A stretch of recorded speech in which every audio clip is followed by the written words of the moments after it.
Halo teman-teman, ketemu lagi dengan saya Ronald di channel ini.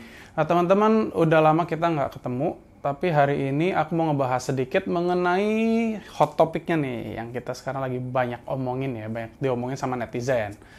Thumbnailnya pun itu cukup mengerikan mungkin ya buat beberapa dari kalian, atau mungkin malah bikin kalian, wah ini satu lagi nih yang nambahin ketakutan gitu ya. Tapi anyway teman-teman, melalui video ini kita akan bahas satu-satu ya, apa atau efek ya, sebab dan akibat, lalu apa yang harus kita lakukan pada saat hal ini terjadi. Oke teman-teman, langsung kita mulai sama-sama.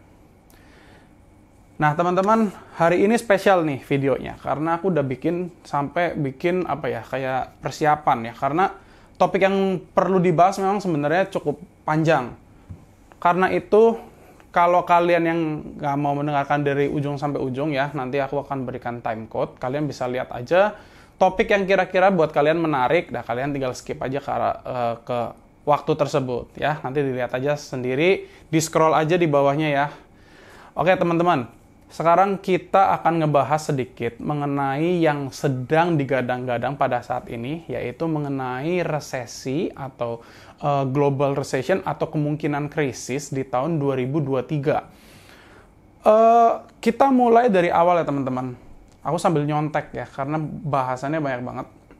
Nah, pertama-tama teman-teman, kenapa banyak orang sekali mempertanyakan mengenai 2023? Jadi teman-teman, kalau kalian memperhatikan pada saat awal-awal pandemi ya, 2020-2021, itu sudah banyak orang yang memprediksi, meskipun perekonomian perekonomian dunia itu sudah berangsur membaik, tapi masih ada potensi krisis satu kali lagi teman-teman, yaitu krisis setelah kemarin ya, krisis mengenai COVID ya. Kenapa seperti itu? Karena gini teman-teman, pada saat kita membahas mengenai COVID-19, masa-masa pandemi itu ya, rata-rata pemerintah itu memberikan bantuan dana kepada para masyarakatnya. Ya, jadi mereka mengeluarkan banyak sekali uang. Bisa jadi utang juga gitu ya, kepada mungkin IMF dan lain sebagainya. Nah, pada saat sekarang ini, mereka kan nggak mungkin dong ngeluarin uang terus, kayak gampangannya investasi ya. Kalau misalkan kita keluar duit ya kita mengharapkan duit kembali. Nah, jadi sekarang pemerintah pun juga berusaha supaya duitnya kembali teman-teman. Supaya mereka anggarannya tuh nggak rugi-rugi banget mungkin ya.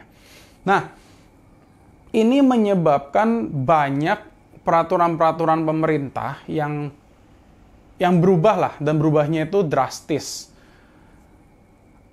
Dari situ kita ngelihat ya, potensi, nah ini sekali lagi kita sebutnya potensi ya, potensi untuk mengalami resesi. Kalian harus tahu dulu resesi dan inflasi, karena ini berkaitan ya.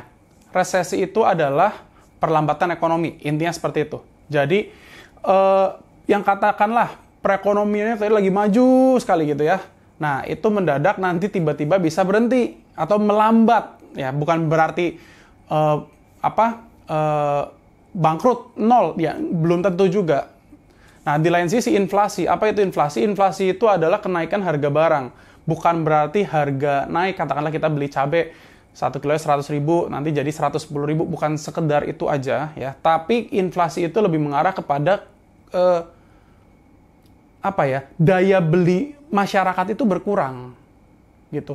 Dengan cara apa? Dengan cara kenaikan harga bahan. Sebagai contoh, katakanlah kita punya uang 100.000, kita mau beli cabai 1 kilo. Nah, nanti kalau misalkan terjadi inflasi, bisa aja tahun depan 100.000 itu kita hanya bisa beli cabai setengah kilo.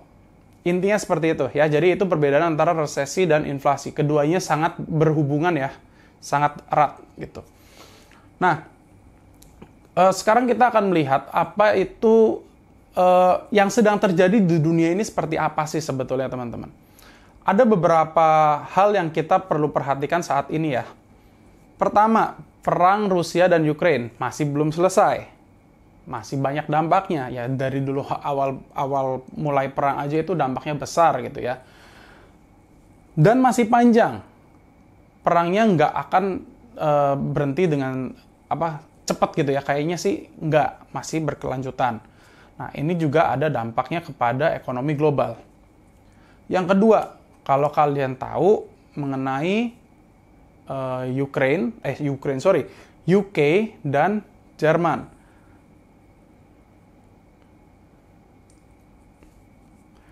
Nah, kalau kalian lihat ya, currency dari UK ya akhir-akhir ini pun terus ngedrop teman-teman dibandingkan dengan US dollar.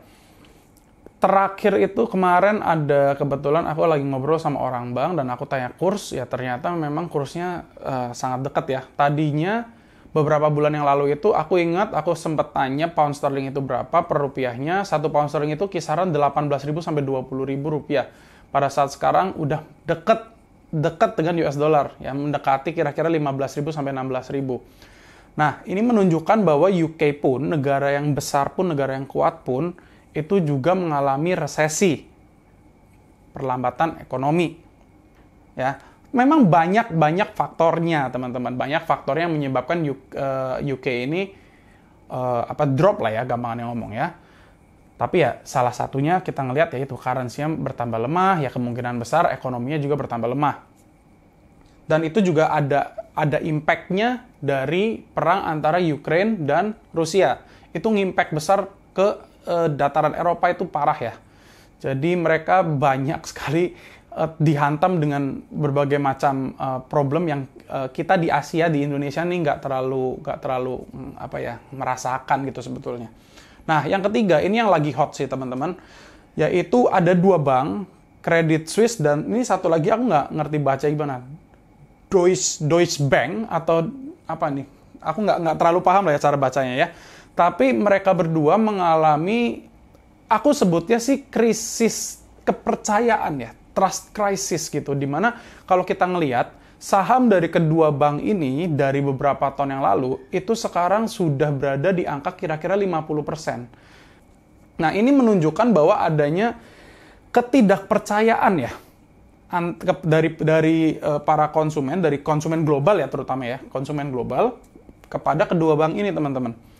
Krisis ini atau kejadian ini banyak yang menyamakan dengan kejadian Lehman Brothers pada saat 2008 teman-teman.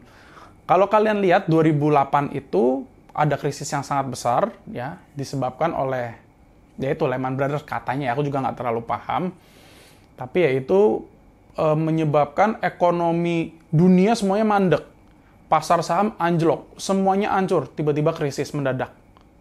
Ya, ditakutkan hal ini ya, di mana Credit Suisse dan Deutsche Bank ini akan menjadi Lehman Brothers yang selanjutnya, dan kita bisa melihat ada potensi yang dikatakan oleh para expert, kemungkinan kita akan mengalami economic crisis seperti tahun 2008. Nah, teman-teman, aku kasih sedikit gambaran aja ya, apa sih yang sebenarnya akan terjadi kira-kira nih. Kira-kira apa yang akan terjadi jika kita itu mengalami krisis global gitu ya. Aku kasih runutan jalan ceritanya aja ya sedikit buat kalian.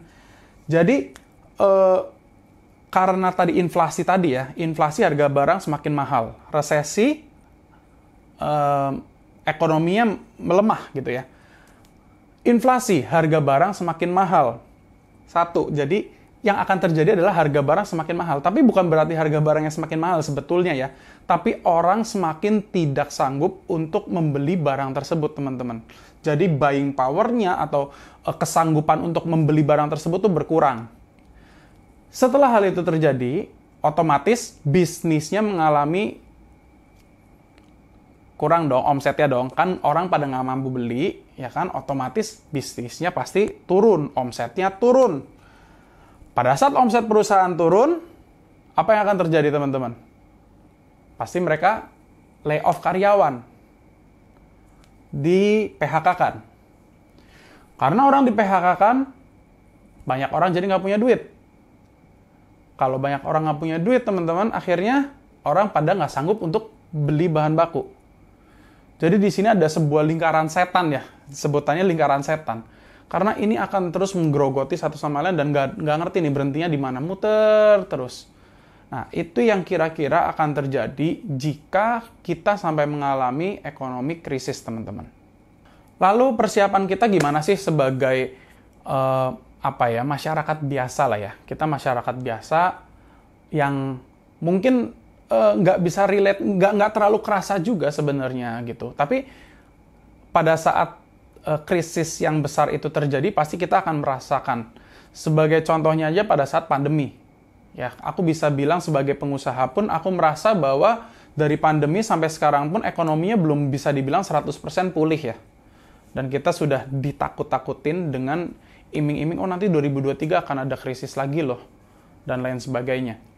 Ya, tapi anyway teman-teman, aku mencoba untuk share beberapa pemikiranku aja ini. Ini sekali lagi ini hanya opiniku sendiri.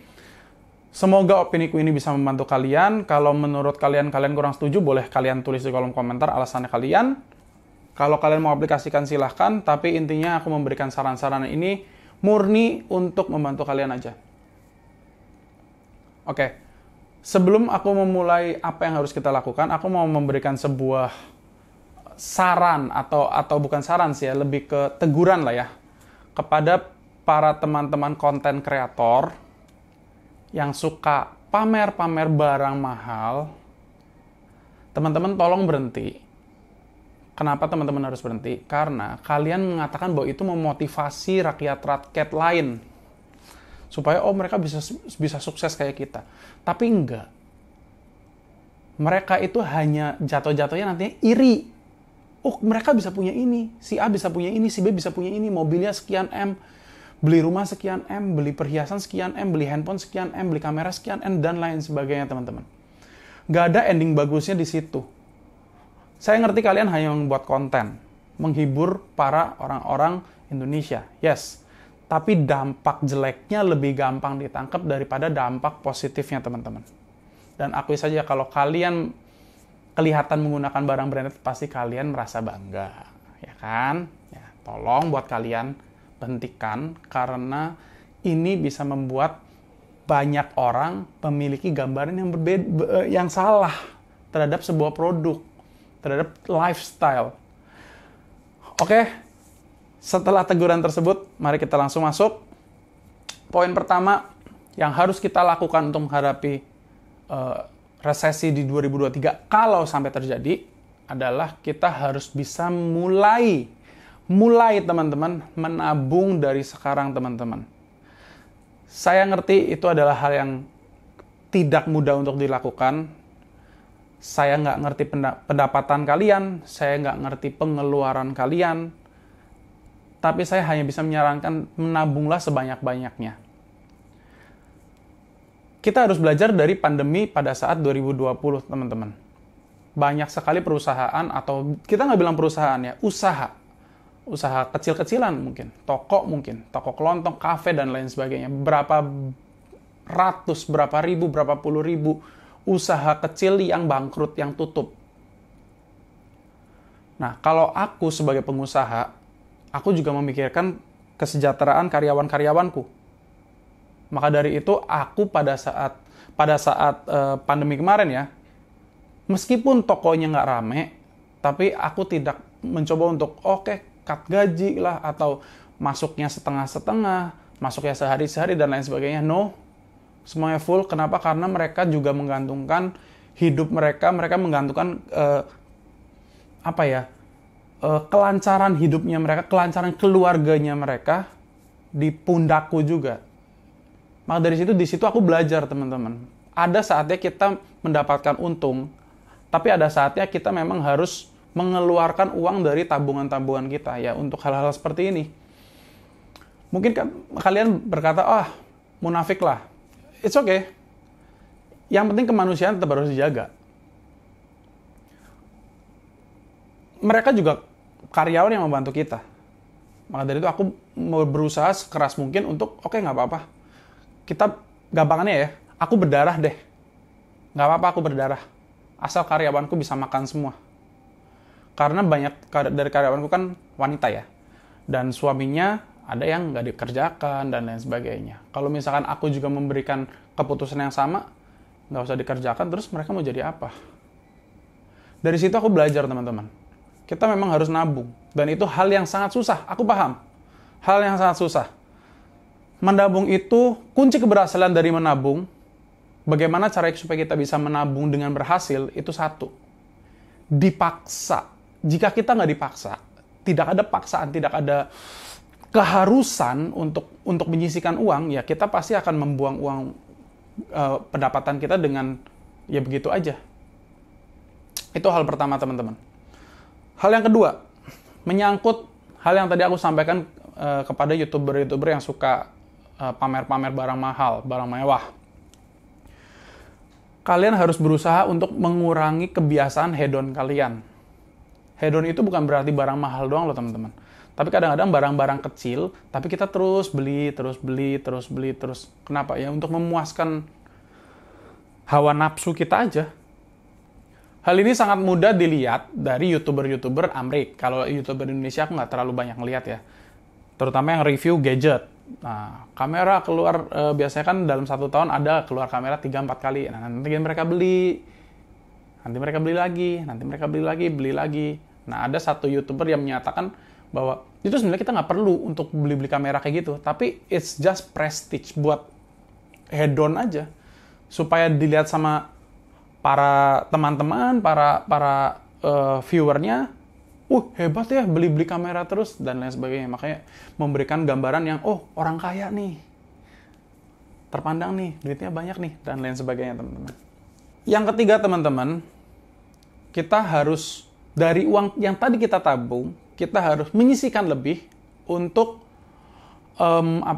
untuk biaya-biaya darurat. Nah, sebetulnya aku nggak bisa membayangkan biaya darurat yang banyak sih. Aku cuma membayangkan satu aja. Kalau misalnya kita sakit, apa yang akan terjadi gitu ya, teman-teman. Kita nggak bisa kerja, dan lain sebagainya. Nah, maka dari itu, ini juga sangat terbantu oleh produk yang namanya asuransi. Ya, kalau kalian udah punya asuransi kesehatan, ya bagus. Kalau kalian nggak punya asuransi kesehatan, untuk memulai, menurut aku tidak pernah ada waktu telat ya, tidak pernah ada kata telat. Tapi balik lagi, disesuaikan dengan pendapatan kita. Karena asuransi kesehatan pun tidak murah, teman-teman. Ya, jadi itu kalian harus pikirkan. Tapi pada saat asuransi kesehatan itu bisa kita pergunakan, itu sangat membantu sekali. Sebagai contoh, pada saat waktu 2020 atau 2021 ya, aku lupa. Aku masuk rumah sakit karena demam berdarah. Aku masuk rumah sakit 7 hari, dan itu aku harus mengeluarkan uang 40 juta. Kalau aku tidak punya asuransi, maka aku harus mengeluarkan uang segitu banyak. Itu katakanlah uang kaget, ya, dana darurat. Kalau kita nggak siap, apa yang akan kita lakukan? Oke, next. Nomor 4 ya berarti ya, nomor 4. Jika terjadi krisis, teman-teman, cash is king. Apa artinya? Uang tunai itu raja. Maksudnya bukan kita nyimpan uang tunai di bawah kasur, di saku, bukan seperti itu ya, teman-teman. Tapi sebisa mungkin aset-aset yang tidak liquid itu kita kecilkan. Apa itu aset yang nggak liquid? Contoh, rumah. Ya, kemudian mobil masih oke. Ya, nggak, maksudnya bukan dibilang liquid banget, nggak ya. Tapi di bawah rumah lah, levelnya masih di bawah rumah. Mobil dan motor. Ya kalau kalian punya pesawat jet pribadi ya luar biasa ya. Tapi ya contoh lain misalkan seperti apa ya? Kalau deposito, lalu ori, sukuk itu sih masih oke. Itu bisa dianggap sebagai cash karena cukup mudah untuk diuangkan. Perhiasan itu juga cukup mudah untuk diuangkan. Berlian sulit untuk diuangkan. Oke, berlian sulit untuk diuangkan, tapi perhiasan emas yang kalian biasa beli di toko emas itu cukup mudah untuk diuangkan. Emas batangan, valuta asing, US dollar dan lain sebagainya, itu semuanya menurut aku ya, sekali lagi itu liquid, mudah untuk diliquidkan. Ya, jadi itu bisa dianggap sebagai cash. Nah, tapi kalau misalkan kalian berpikir untuk mau beli rumah, nah itu mungkin nanti. Ya, kita nanti akan masuk ke tips paling terakhir. Itu nanti aku akan bahas sedikit di situ ya. Jadi, kalian dengerin aja terus. Oke, jadi intinya adalah kita harus pegang banyak cash. Lebih baik ya, lebih baik pada saat terjadi krisis kita punya cash lebih banyak. Kenapa? Karena ya kalau misalkan kita butuh beli apa, ya itu kita nggak perlu mencairkan aset-aset kita yang mandek. Kalau asetnya mandek susah. Ya, misalkan kita butuh berobat untuk bayar rumah sakit. Oh, nanti harus jual harus jual rumah dulu. Ya, gimana? Nggak bisa. Tapi kalau misalnya kita punya, katakanlah punya emas batangan, tinggal dijual ke toko emas. Ya kan, kita punya deposito, tinggal dicairin. Kita punya sukuk, tinggal dicairin, dan lain sebagainya, teman-teman. Oke, poin selanjutnya, teman-teman. Ini agak, klise gitu ya, agak klise. Tapi menurut aku ini cukup bagus poinnya, di mana kita harus berusaha untuk mengubah mindset, teman-teman. Hal ini tidak hanya terjadi di kalangan orang Indonesia saja. Aku udah memperhatikan. Jadi ini terjadi di semua kalangan di seluruh dunia, teman-teman. Aku lebih suka menyebutnya itu adalah middle class trap. Jebakan untuk kaum menengah. Kenapa aku sebut seperti itu? Jadi gini, teman-teman. Kalau orang-orang yang berada di kelas menengah, itu biasanya mereka pengen naik kelas. Atau setidaknya pengen terlihat naik kelas, teman-teman. Nah, satu keinginan yang kecil itu, tapi imbasnya sangat besar. Karena itu mempengaruhi gaya hidup kita. Jadi lifestyle kita belum sampai ke situ tuh. Kita belum sampai level atas. Tapi kita memaksakan dengan apa? Dengan membeli barang-barang yang mahal, jalan-jalan ke tempat yang keren, naik pesawat, jet pribadi, buang duit, tetek minyak, dan lain sebagainya untuk dipamerkan di sosial media kepada teman-teman supaya dianggap lebih kaya. Dianggap pamornya naik kelas, dan lain sebagainya. Kalau kalian pernah dengar akhir-akhir ini, itu sebenarnya ada salah satu selebriti, ya, kena kasus, ya kan? Dia bilang, aku cicilannya banyak. Cicilan rumah, apartemen, mobil 3, dan lain sebagainya. Teman-teman, ini yang disebut adalah middle class trap. Nah, kalau artis itu mungkin ada ekspektasi orang tuh, artis tuh harus pakai berlian yang mahal, pakai rumahnya harus bagus, mobilnya harus Alphard, dan lain sebagainya. Nah, jebakan-jebakan seperti itu yang akan membunuh kalian sendiri. Kalian pernah pikir nggak?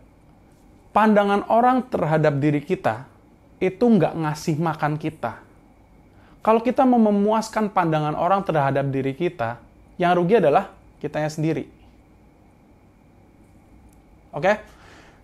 Aku selalu menyampaikan ini kepada teman-teman terdekatku, bukan teman-teman terdekat ya, lebih kepada karyawan-karyawanku. Aku selalu menyampaikan kepada mereka, jangan suka buang uang buat hal-hal yang nggak penting. Ya, kalau kalian lihat, kalau di kampung gitu ya, biasanya yang jadi keren itu perhiasan yang besar-besar, 1, 2, motor. Kalau misalkan keluar motor baru, PCX keluar baru, beli. NMAX keluar baru, beli. Buat apa? Apakah motor yang baru bisa membawa kalian ke tempat tujuan dengan lebih cepat? Atau membawa kalian kepada Tuhan lebih cepat? Ya kan? Jadi, intinya teman-teman, kebiasaan-kebiasaan kita, mindset kita yang kurang bagus, kita harus ganti. Mindset kita itu jangan memuaskan orang lain, teman-teman. Tapi kita harus lihat ke diri kita harus lihat ke keluarga kita. Apalagi aku juga udah berkeluarga ya, udah punya istri, udah punya anak, punya tanggungan, ada karyawan, dan lain sebagainya. Itu memberikan beban di diriku bahwa aku tuh nggak boleh buang duit seenak itu, sehingga yang seharusnya aku urusi, yang seharusnya aku nafkahi, itu malah menanggung kerepotan itu karena egoku sendiri. Nah, salah satu hal yang aku juga agak kurang suka sih sebetulnya, endingnya ya, akhir-akhir ini ya, maksudnya akhir-akhir ini tuh banyak keluar gitu di ads YouTube. Banyak ya, mungkin kalian juga pernah ngeliat, yaitu pinjam-pinjam online. Ini salah satu yang tadi aku sebutkan, jadi trap untuk kelas menengah. Orang yang nggak punya uang, pengen beli barangnya, jadi apa? Ya udah ngutang aja. Barang yang harganya 10 juta, kamu bayar aku 15 juta, nyicil nggak apa-apa. Yuk, nggak apa-apa. Nyicil. Yang penting punya. Itu banyak sekali aku dengar sih. Bahkan dari teman-temanku sendiri, banyak yang kayak gitu. Loh, ngapain ngambil motor kalau cicilan? Kenapa nggak ngambilnya cash? Makanya kalau customer semua orang Indonesia kayak aku ya, perusahaan financing bangkrut. Karena nggak hedon, nggak beli barang di luar kemampuan, teman-teman. Nah, ini buat contoh aja lah. Ini buat contoh. Kamera yang aku pakai ini, ya, itu aku beli dari tahun 2017 kalau nggak salah ya. 2017-an lah. Nah, aku pengen ganti kamera baru loh, pengen. Tapi apa kamera baru itu? Aku menimbang ya, apakah kamera baru tersebut itu akan memberikan kelebihan dari sisi ketajaman gambar dan lain sebagainya. Tapi ending-endingnya aku nggak butuh. Ya kan? Egoku tuh bilang pengen beli. Tapi aku secara logika yang mana lebih kuat gitu ya, bilang nggak butuh, jangan beli. Ya, ngapain beli? Nah, itu buat sebagai contoh aja. Satu lagi, handphone. Handphoneku di mana ya? Handphoneku itu aku beli dari tahun 2019 ya, 18 atau 19. Ya dekat-dekat sama kamera inilah. Aku pengen beli ganti handphone nggak? Pengen, karena handphoneku udah agak lelet. Perlu nggak? Enggak sebetulnya. Orang handphone cuma buat WhatsApp doang, foto, video kadang-kadang untuk ngambil YouTube dan lain sebagainya. Masih berjalan kok. Kalau teman-temanku, bahkan karyawanku saya, teman-teman tuh ada yang pakai iPhone, ya kan, terus, wih keren lu pakai iPhone, bosnya nggak pakai iPhone dan lain sebagainya. Aku cuma, oh ya, ketawa-ketawa. Tapi itu menunjukkan mindset, middle class trap yang tadi aku sampaikan. Apa yang harus kita lakukan jika krisis ini benar-benar terjadi? Ya, dari tadi aku udah sampaikan banyak hal ya, aku ulang sedikit. Yang pertama dan paling krusial adalah kita harus menabung lebih banyak. Uang yang kita tabung, dana cadangan kita tuh harus lebih banyak, teman-teman. Karena kita nggak ngerti, teman-teman, kapan kita butuh uang dadakan, berapa banyak yang kita butuh, dan amit-amit nih, amit-amit, touch wood. Amit-amit kita dikeluarkan dari pekerjaan kita masih punya uang untuk hidup.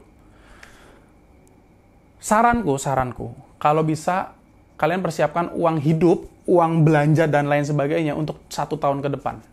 Persiapan dari sekarang. Ya, memang susah. Ya, lu gampang ngomong. Iya, aku ngerti. Karena kalau kalian tahu, aku juga ada pendapatan, dan pendapatanku itu aku simpan maksudnya ditabung gitu ya. Itu jumlahnya 100%. Kenapa? Karena aku punya usaha lain. Oke, jadi cukup mudah buat aku ngomong, karena aku juga sudah melakukan sih, teman-teman. Awalnya susah, teman-teman. Pengennya beli ini, beli itu, pengen nyenengin istri, pengen nyenengin anak, dan lain sebagainya. Tapi ending-endingnya memang harus ada dana yang disisakan, ditabung. Oke? Itu yang pertama. Kedua, kurangin hedonisme kita. Jangan ngeliatin YouTuber yang suka pamer-pamer, ini kaya mendadak, beli ini, beli mobil, beli tas, ini harga sekian, jalan-jalan ke sini, dan lain sebagainya. Kalau kalian bisa membatasi diri kalian, menganggap itu hanya entertainment, it's okay. Tapi kalau kalian tidak bisa membatasi diri kalian merasa, oh pengen ya punya kayak gitu, malah nanti beli. Ya, itu kalian tahu diri kalian sendiri, kalian yang mengontrol hidup kalian sendiri. Oke, kemudian, banyakkan cash. Kurangi aset yang tidak liquid. Aset tidak liquid seperti rumah, mobil, motor. Aset liquid, banyakkan aset liquid. Seperti apa? Uang tunai, valuta asing, kemudian emas batangan, perhiasan, itu semuanya sangat liquid. Kita tinggal bawa ke tempat money changer, kita tinggal bawa ke toko emas, jadi duit. Ya, kemudian ubah mindset kita. Jangan mindset kita middle class trap. Jangan terjebak di middle class trap, teman-teman. Kita harus berusaha untuk membatasi kepala kita ini, jangan ngelihat kanan kiri. Nggak usah peduli apa yang orang kita mau dianggap sama orang tuh lebih tinggi dari kita seharusnya gitu kan, lebih kaya, lebih hebat, lebih terkenal, dan lain sebagainya ya. Mindset seperti itu yang akan menjatuhkan kalian sendiri. Dan terakhir ya, sekali lagi, banyak tonton video-video YouTube yang banyak mengedukasi kalian. Kalian pasti males dengerin ini pun, mungkin nggak ada yang nyampe sini. Tapi it's okay, aku hanya menyampaikan ini untuk kalian semua. Karena kalau kalian lihat dari dulu, channelku itu selalu membantu teman-teman Indonesia semuanya. Supaya mereka melakukan investasi lebih baik di emas. Tapi balik lagi, tanggapan itu terserah kalian mau melakukan atau enggak, kalian mau menganggap aku tulus atau tidak, terserah kalian. Setidaknya aku sudah menyampaikan, kewajibanku sudah aku lakukan kepada kalian. Oke teman-teman, sekarang kita masuk, kalian pasti sering dengar istilah seperti ini. Kalau terjadi krisis, yang miskin tambah miskin, yang kaya tambah kaya. Oke, aku akan jelaskan sama kalian kenapa yang miskin tambah miskin, yang kaya tambah kaya. Kenapa yang miskin tambah miskin? Karena seperti yang tadi aku udah sampaikan di awal, pada saat harga barang sudah dianggap tidak bisa dibeli lagi, maka orang semakin miskin. Bukan yang nggak mampu beli, tapi orang semakin miskin. Katakanlah yang tadi beli aqua harga 5.000, sekarang aquanya harga 10.000. Nggak punya uang untuk beli. Maka orang yang miskin akan menjadi tambah miskin. Kenapa orang yang kaya tambah kaya? Gimana caranya orang yang kaya tambah kaya, teman-teman? Meskipun harga barang tambah mahal. Ini agak sulit untuk dilakukan, tapi aku sudah memahami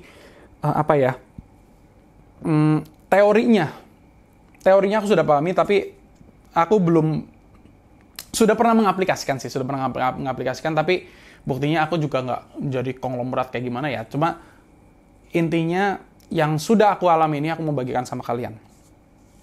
Bagaimana caranya orang-orang yang kaya setelah krisis malah tambah kaya? Sebetulnya di situ juga ada faktor hoki juga, yaitu beli barang-barang murah pada saat krisis.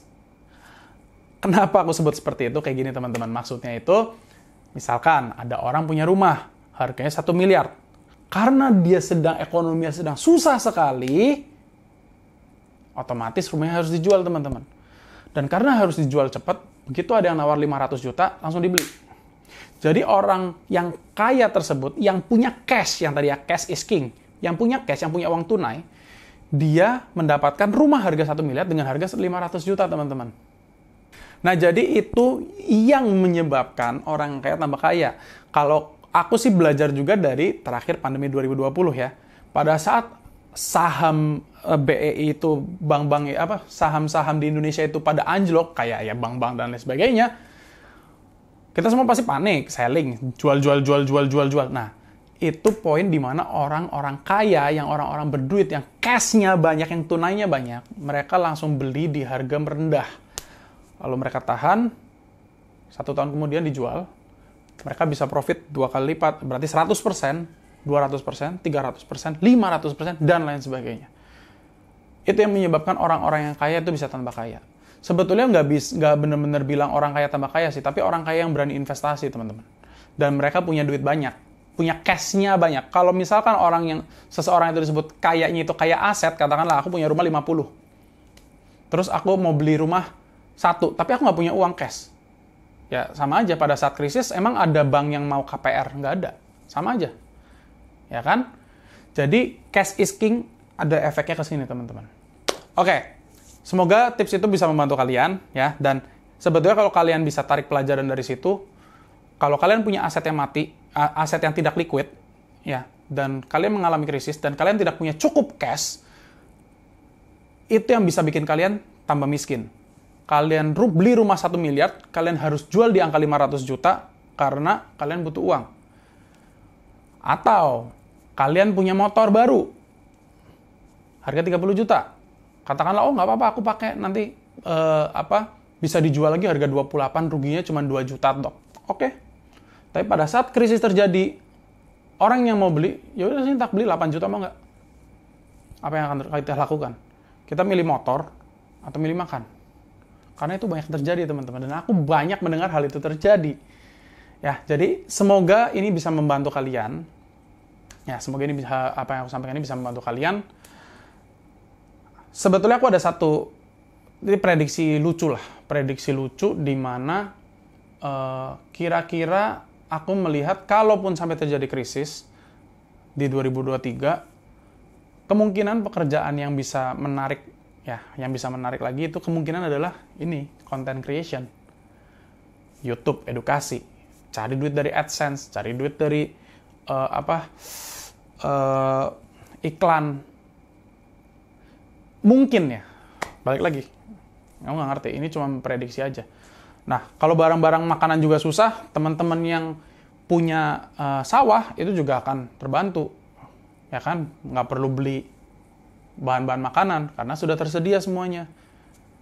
Ya, anyway, itu cuman selingan aja ya teman-teman ya. Nah, gimana efeknya terhadap emas? Kalau sampai krisis teman-teman, emas pun pasti akan turun juga.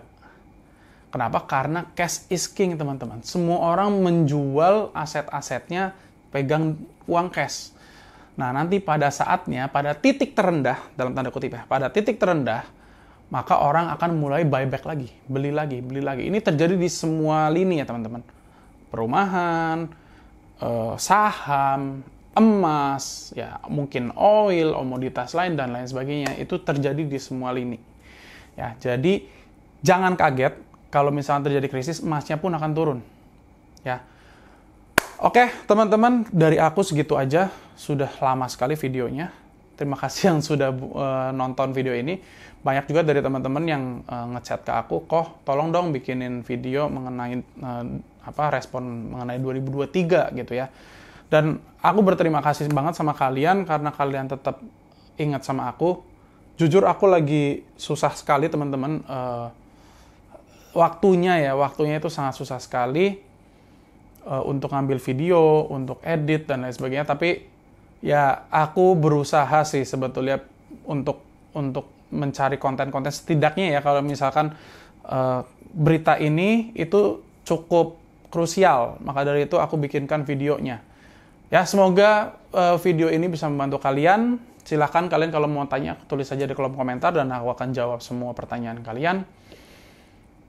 Intinya kita jangan takut ya. Memang kalau misalkan sampai terjadi krisis, memang akan berat. Bukan cuma di kalian aja. Di kita yang pengusaha juga pasti akan merasa kesulitan, ya kan? Karyawan juga pasti merasakan kesulitan. Bahkan mungkin konglomerat pun juga mengalami kesulitan. Tapi ya itu harus kita lalui bersama. Dan kita punya waktu untuk persiapan, teman-teman. Kita punya waktu untuk persiapan. Persiapanlah selekas mungkin. Siapkanlah cash sebanyak mungkin. Tabunglah uang sebanyak mungkin, kurangi gaya hidup yang hedon. Kalau nggak perlu ganti iPhone 14, nggak perlu ganti iPhone 14 gitu ya. Kalau nggak perlu ganti mobil baru, nggak perlu ganti mobil baru dulu teman-teman. Kita lihat dulu, nanti kalau kita sudah bisa melewati tahun 2023, puji Tuhan, kita lewati semuanya dalam nama Tuhan Yesus, dengan sehat, dengan aman. Nah, nanti baru tahun 2024 dan 2025, setelah ekonomi mulai beranjak berangsur-angsur membaik. Nah, pada saat itu kalian nanti bisa untuk mulai spending lah sedikit-sedikit dan lain sebagainya. Sekali lagi teman-teman, ini hanya opiniku semata, ini hanya saranku semata. Semoga membantu kalian. Semoga apa yang aku sampaikan ini tidak menyakiti hati kalian. Ya, aku tidak mau berusaha untuk menyinggung siapapun, aku hanya berusaha untuk membantu semua masyarakat Indonesia. Segitu dulu teman-teman. Saya Ronald, undur diri. Bye-bye.